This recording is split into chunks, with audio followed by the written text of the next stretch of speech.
Around town, I'm known as Big Mike. I'm somebody who's spent quite a few hours out reviewing and exploring and trying to shine a spotlight on the local culinary scene. But in the last year, I went on and decided to add a new endeavor to my life. When I came to Kingman, Arizona, I was a school teacher for the emotionally disabled kids in the middle school programs.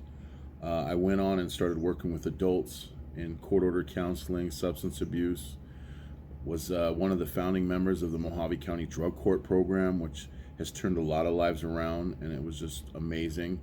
But when 2020 hit, the nonprofit I was working for went out of business, and instead of just jumping ship to another place, I decided to bring smiles to people in a different way. I was known for having the office that was filled with toys. I used it as a mechanism to engage with people, to disarm people, to get the conversation rolling in a way that we all felt like we were on the same level, I guess. And it worked. It worked so much that when I got promoted into being a regional manager and ran the entire state of Arizona for the company I was working for, I found myself no longer in my office full of toys. So I literally tattooed all of the toys from my child, I call it my toy box, onto my arms and whatnot, just to kind of keep those same kind of conversations going, to spark those kind of conversations with people who kind of see a Spider-Man or a Mario block or the Incredible Hulk.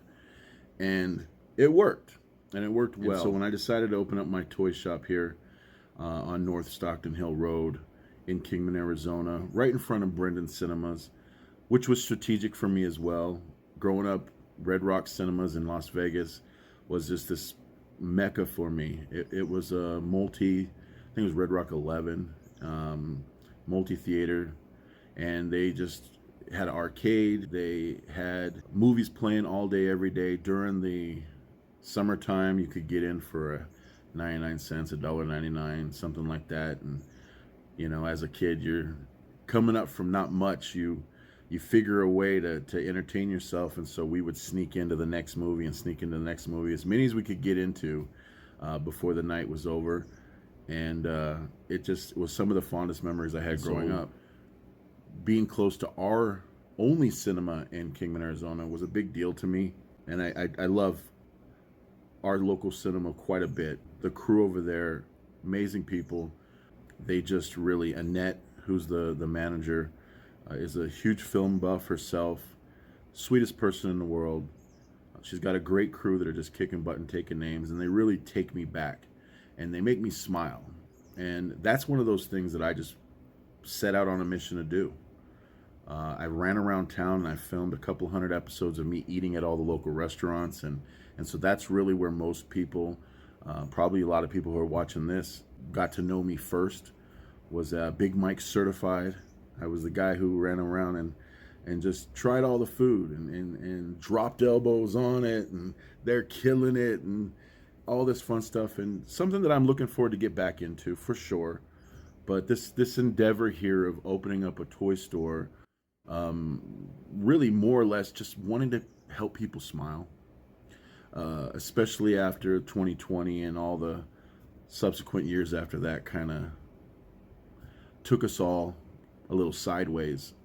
I wanted to be able to open up a place in town that no one else had, and I wanted to open up a place in town that was magical, so that whether you were 4, 40, or 84, you were somebody who can walk in and see something cool, relate to something, and then get a big smile on your face.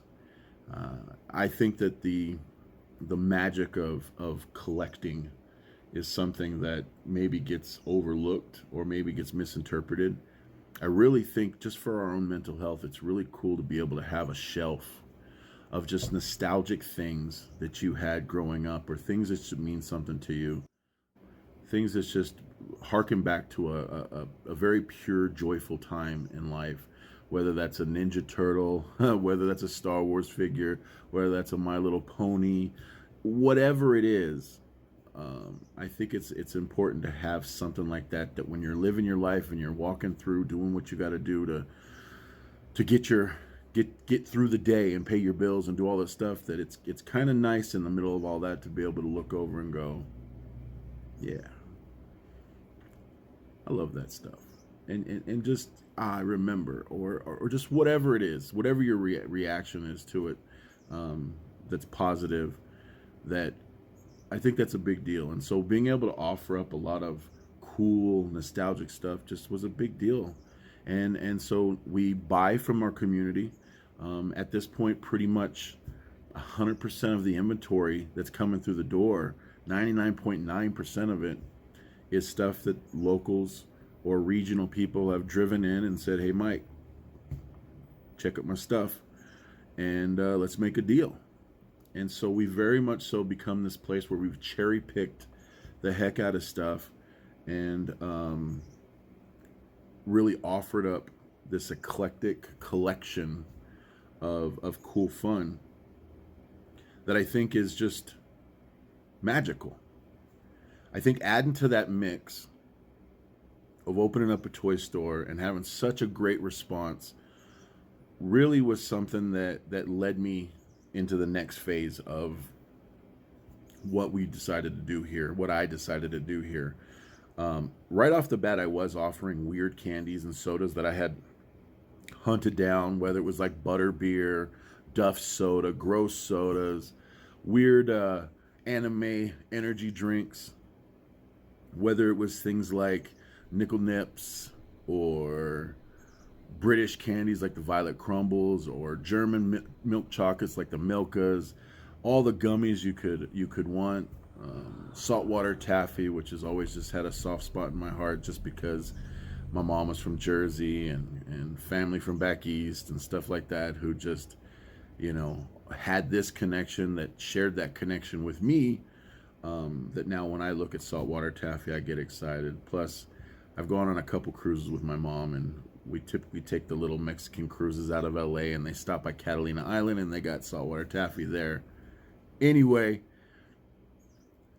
being able to add the candy shop on this new level that I've gotten into came about when the neighbors at my shop here, Annabelle's, decided that they were going to close up this location.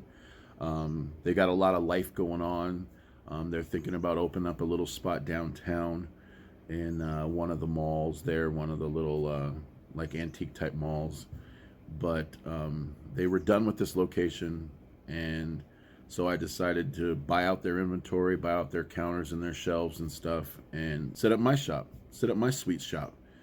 And I have to say, it's super exciting for me because it really is like another piece of the puzzle.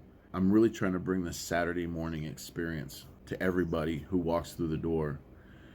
So much so that early on, when we decided to cut the hole through the wall and expand into a second storefront, that intention of that was basically to open a cereal bar, and to have that cereal bar be a unique cereal bar that was cereal infused ice cream.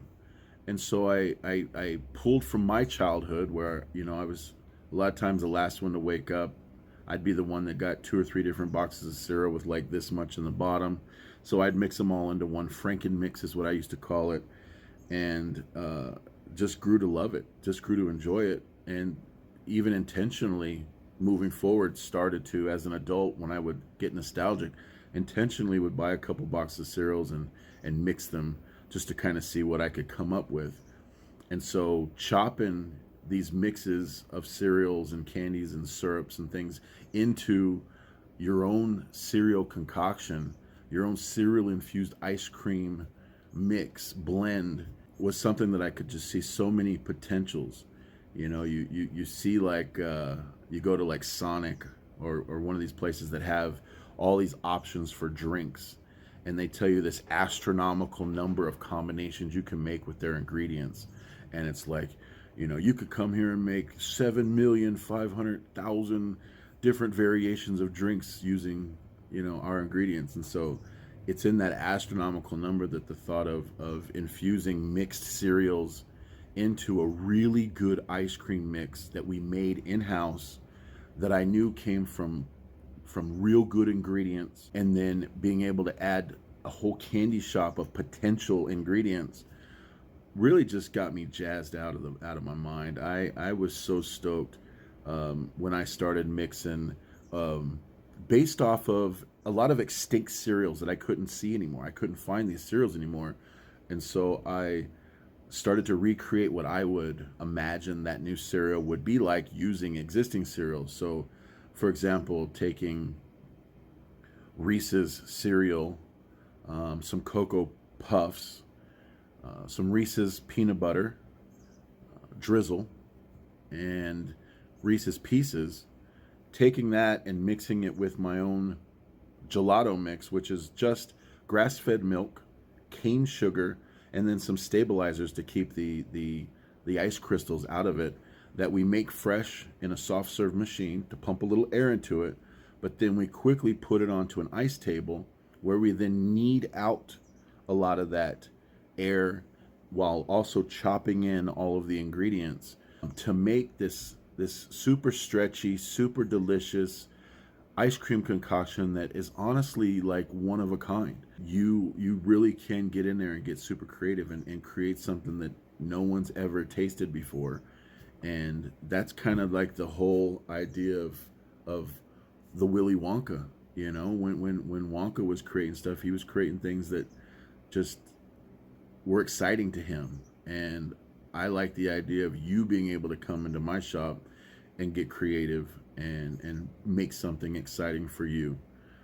It also is something that I get excited about. Obviously, we have a Nintendo Nerds. We've got Eat My Shorts, which incorporates Butterfingers into like a homage to The Simpsons. Rainbow Bright, Camp Crystal Lake, which is a Friday the 13th cereal that's got Lucky Charms, Golden Grams, and a real fine, delicious Huntington Fudge that we kind of chop into it to become this really just sweet, nostalgic kind of treat that just got a cool, funny name to it. I think the idea that when the community really started showing up, and I could see those big looks on their faces, those super smiles, the big eyes, when I saw grandpas and granddaughters coming in and making a connection, young couples on their first date coming in and making connections, brothers and sisters rekindling this love for these old video games or for these old toys that they had. Just amazing varieties of relationships that you see kind of get this cool little moment in the shop. It's just amazing. It's literally amazing. And I love it. I love the heck out of it. But when the community really started showing up, I felt like I wanted to do a little bit more. So we did. And so just this past year, just a few weeks ago from the time of filming this, we actually put on our first ever Kingman, Arizona Comic-Con, the King Con. And it was amazing. We thought we were going to get maybe 500-600 people to show up. We got twice that many. We actually sold out of tickets halfway through the second day.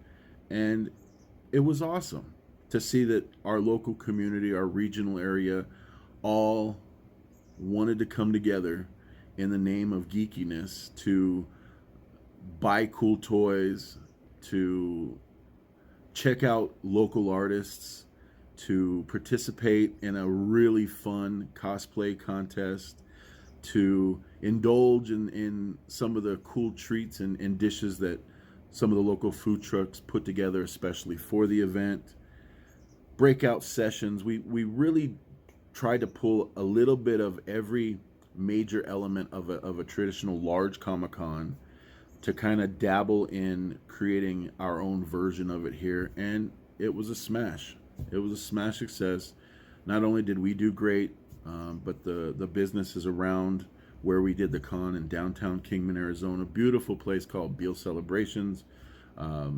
Thank you, Chamber of Commerce, for maintaining that place. You guys are amazing. But all those businesses around there, they're doing a whole revitalization downtown right now. that's really jazzing up the joint, and I'm loving it. But we were able to bring enough bodies down there that weekend that there was a cool overflow into the other businesses around there, so that they saw a little bit of a boost. And that's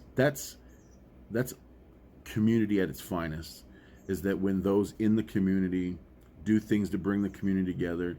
And we got a lot of people in this town doing that. To be honest with you, they're always with the First Fridays. There's always some little event going on here or there, whether it's at the fairgrounds, whether it's downtown. There is a lot of effort being put into making this place a fun place to be. And I'm just grateful and thankful to be putting out my own version of that fun. And it's amazing. I guess when it's all said and done, for me, I want to have fun. And I want you to be able to have fun. So if you're in Kingman, Arizona, if you're around Kingman, Arizona, if you're passing through Kingman, Arizona, come on in. Say what's up to your man, Big Mike. Give me some knuckles. Boom. Tell me what your favorite toy is. Grab some of your favorite sweet treats. Have a good time. Tell your friends. And let's just have a laugh. Let's share a story. Because we're all friends. We're all family. At least that's how I see it. And if you haven't heard me say it before, because you haven't seen anything from me, and this is the first thing you've ever seen me do, I do refer to everybody as family. And, you know, what's up, family? That's kind of my thing.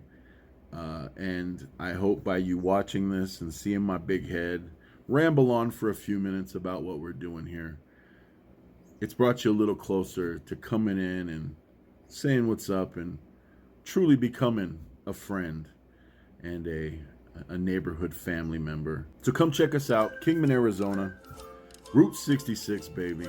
It's your man, Big Mike. Toy reunion. Are you cereal? I think at this point we're just going to call the place Big Mike's. I slapped a couple names on it thinking one thing or the other, but as we keep growing, I kind of don't want to be pigeonholed, so I think we're just going to start calling the place Big Mike's. It's amazing. It's fun. Thank you so much for all you guys taking your time to watch this little video, especially those of you that take your time to come in and say hi to me. I love it, and I look forward to seeing you soon. Yeah.